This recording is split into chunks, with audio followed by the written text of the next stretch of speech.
about to enter the United States Military Working Dog National Monument.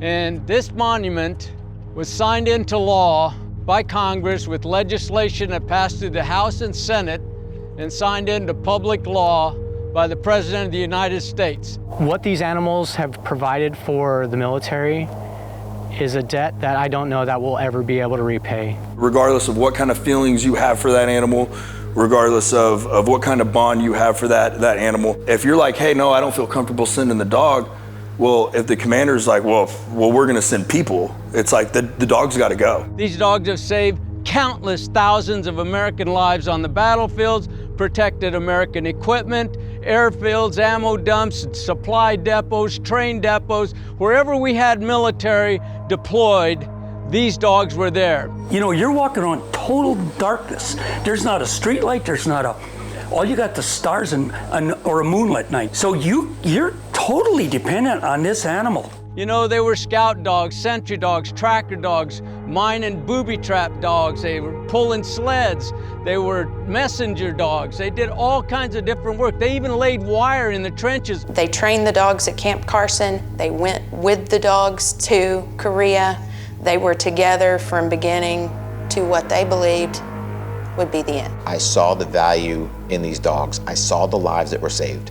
I saw dogs killed, and in turn, knowing that brothers, fathers, sons would be coming home to their families. The government treated them as equipment, and we treated them as our partners, our lifesavers. I don't exactly understand how it all happens, but they become part of you. So much to the extent, you know, at least for me, when I cast them off, I'd sit there and say, God, bring him back.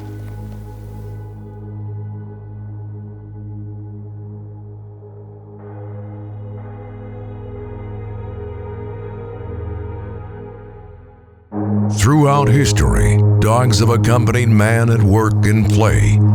Even during wartime, dogs have played vital roles to save lives on the battlefields throughout the world.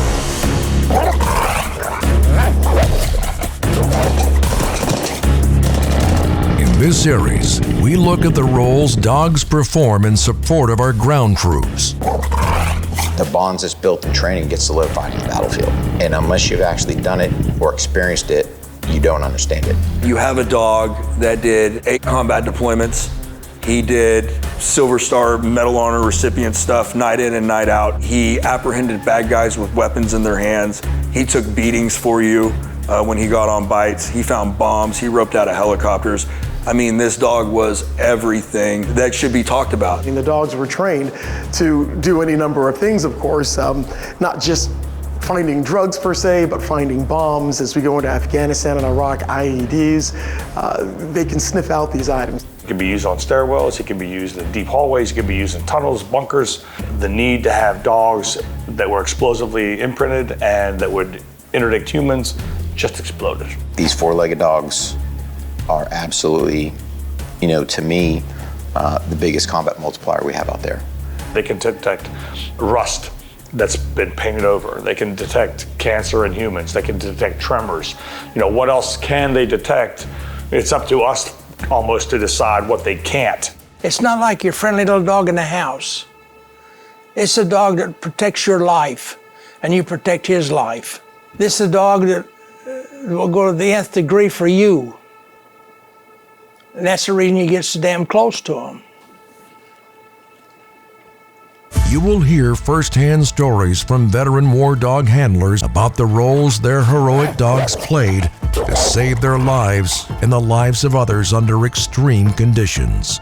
The role of the dog in special operations has evolved in such a way where in the beginning, men would say, we're not sure you're ever going to do this, to just 6 or 8 months later, no one wanted to go into a house without a special operations canine.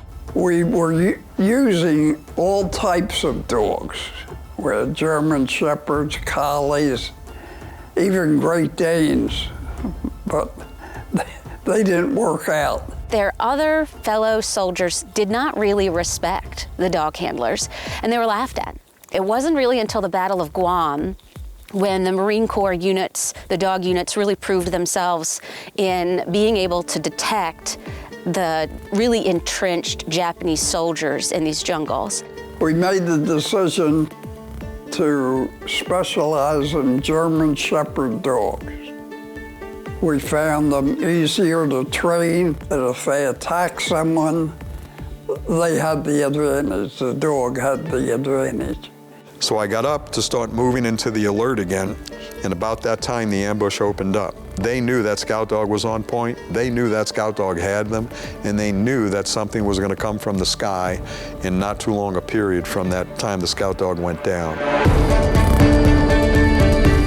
Point man is the tip of the spear, period, in a jungle that you can't see more than 10 feet ahead of you, and the enemy is always there.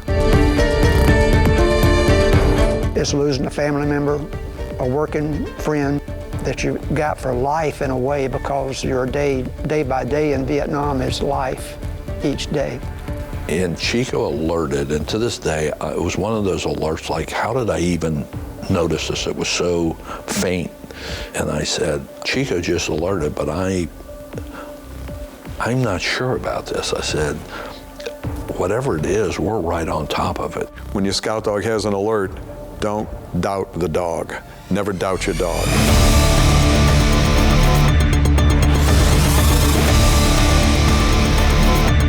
When Diablo was on point, he never lost an end.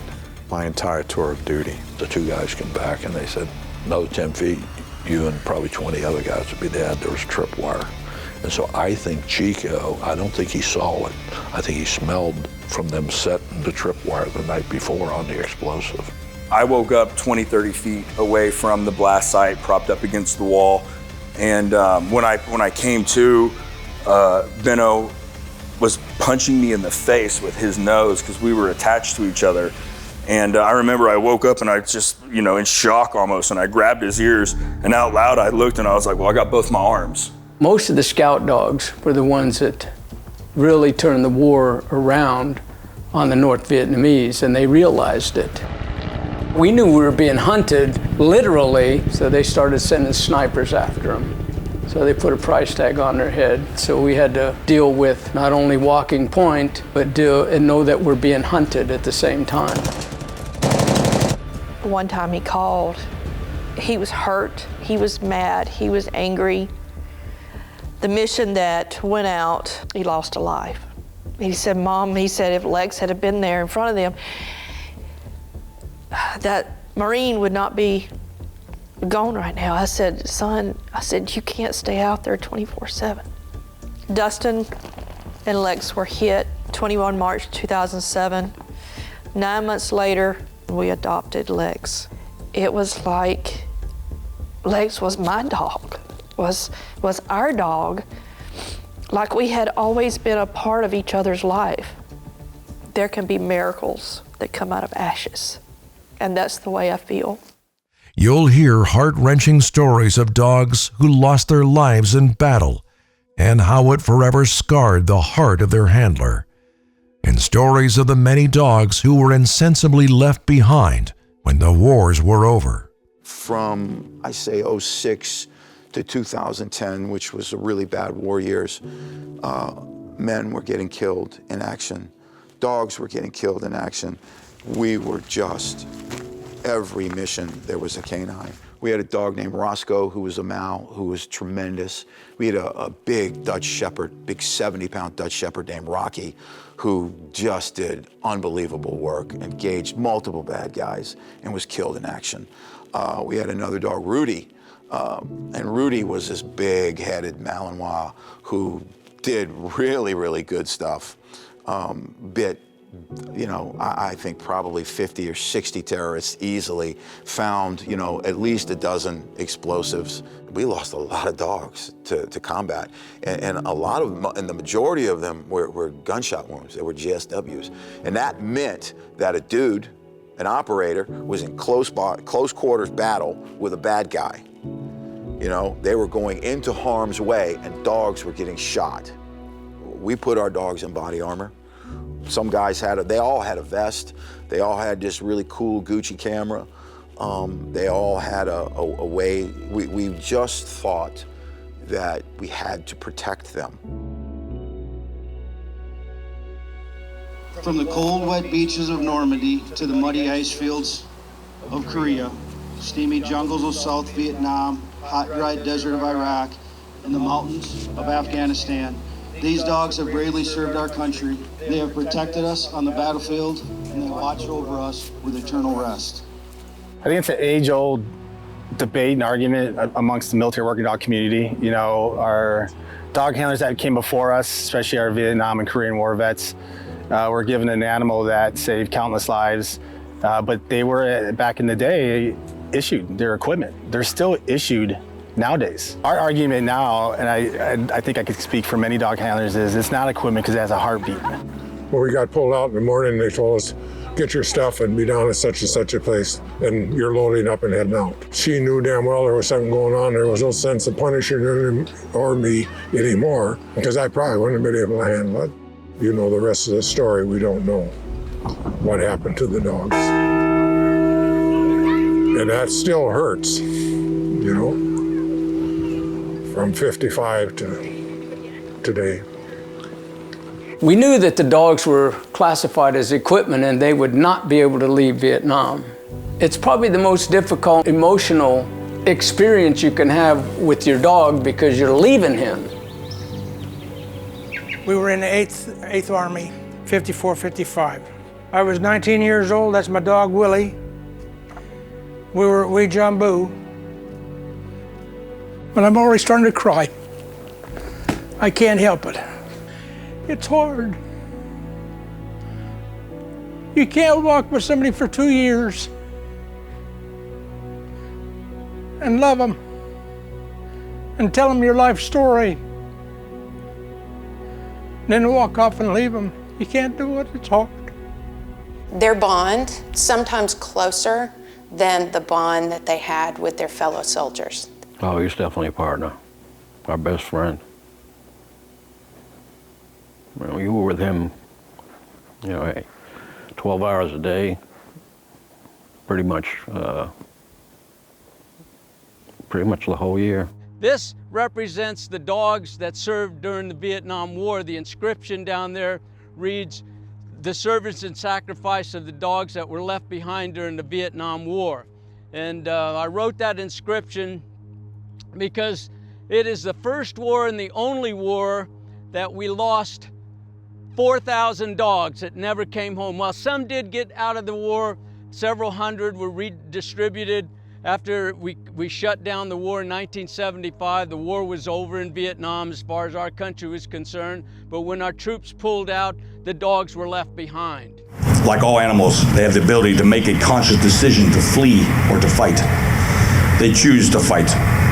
This alone separates them to the tip of the spear. The thing that people need to understand, and it's hard to describe unless you've been there, is the number of lives saved. And I think Vietnam, they estimated 10,000 service members, I think, was their number. To me, only God knows the answer to how many guys have been saved. But I can tell you it's a lot. I'm alive today because of these dogs. And I think that's the biggest thing people need to understand, is in times past and even kind of current day, are they treated as well as they should be? They're a lot better than they were, you know, years ago in past conflicts. We've taken it to the point where these guys are on our manifest.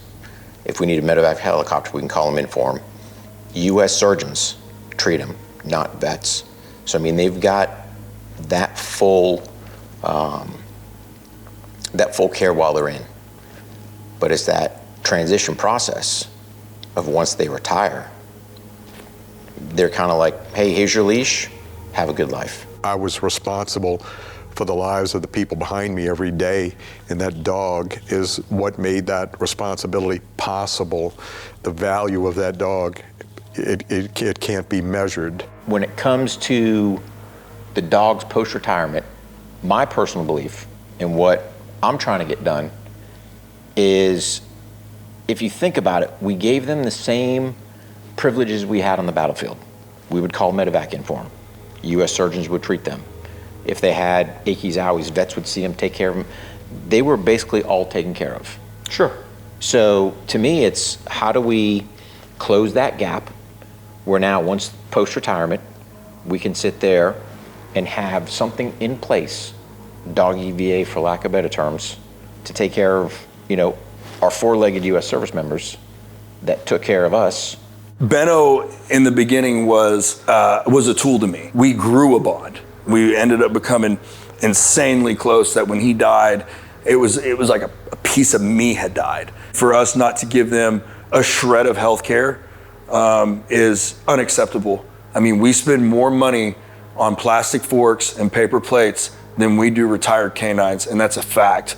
These are animals that never ask to do this. They do it for a ball, they do it for a pat on the head. They don't do it for benefits, they don't do it for health care, they don't do it for any of that. But what we owe them is we owe them all of that, because if all of these dogs were written awards, right, your multi-purpose canines for what they do night in and night out, there would be generals with sore wrists writing silver stars and Medal of Honor and Medal of Honors for these dogs. This is a war dog story, giving a voice to the voiceless.